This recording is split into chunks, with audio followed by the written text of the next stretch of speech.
Iyi rero nayo kimwe na cya cyayi naberetse muri video y'ubushize, nayo ni ukuyifata.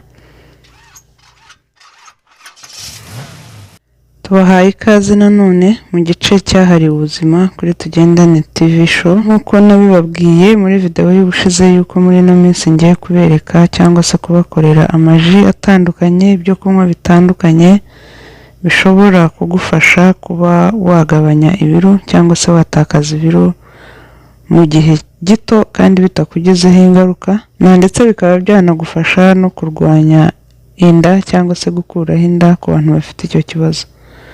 Uyu munsi rero ikinyobwa tugiye gukora gikoze muri seleri, cyane cyane seleri nicyo kintu cyiganjemo, akaba ariyo mpamvu tukita ji ya seleri.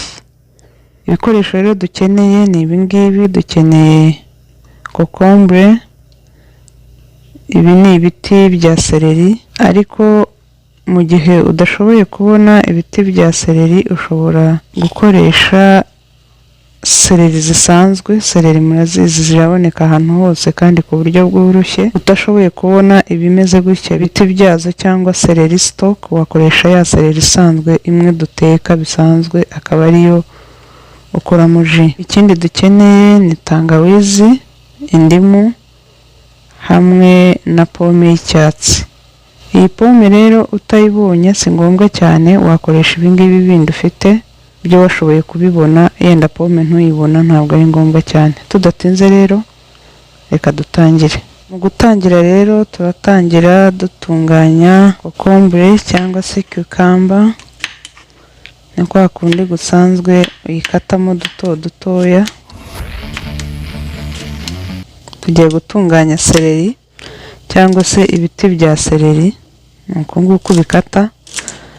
Ubaye uri bukoresha za seleri zisanzwe nyine wazikata kwa kundi bisanzwe dutoya nkaho ugiye kuziteka kugira ngo zikwire muri blender yawe.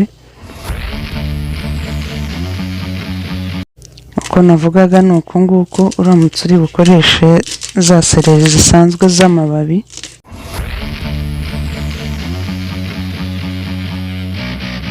Tumaze gukata seleri cyangwa se bya biti bya seleri, turakurikizaho pome. Iyi pome rero kinini cyane igufasha muri iyi ji, nuko yo ituma nyine hazamo akantu k'akaryohe, cyane cyane ko uba utari bushyiremo isukari nk'ibisanzwe.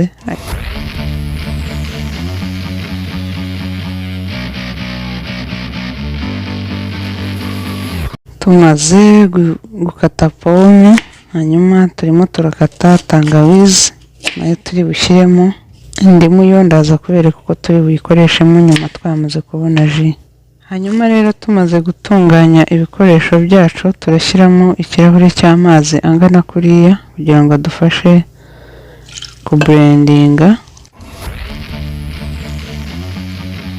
Tugiye kublendinga rero.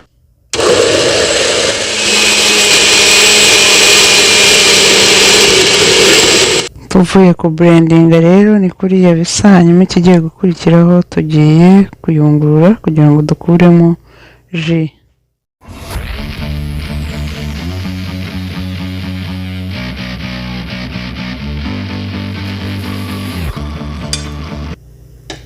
Ji yacu rero yabonetse, murabona ukuntu isa.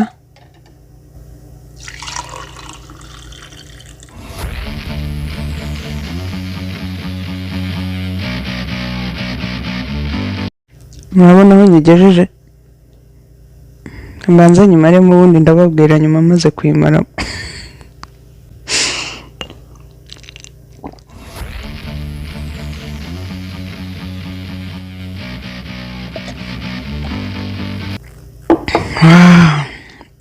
Imeze neza. Iyi rero nayo kimwe na cya cyayi naberetse muri video y'ubushize, nayo ni ukuyifata akarahure kangana nk'aka ngaka cyangwa se n'agasumba haka mu gitondo mbere yuko ugira ikindi kintu ushyira mu nda, ndetse na nijoro umaze kurya ibindi byose ugiye kuryama.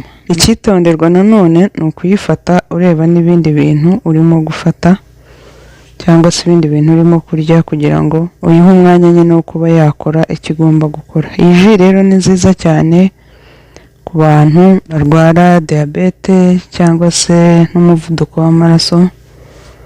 Iyi ngiyi irabafasha, kandi usibye no kubafasha yenda ababa bararwaye n'abatararwara izo ndwara irazibarinda. Muzayikore rero namwe mutubwire mwabonye ko bidakomeye. Icyangombwa ni ukuba ufite biriya bikoresho, ubundi ugakora iyi ji ukarinda ubuzima bwawe. Mwakoze cyane rero kubana natwe uyu munsi, naho utaha Imana ibarinde.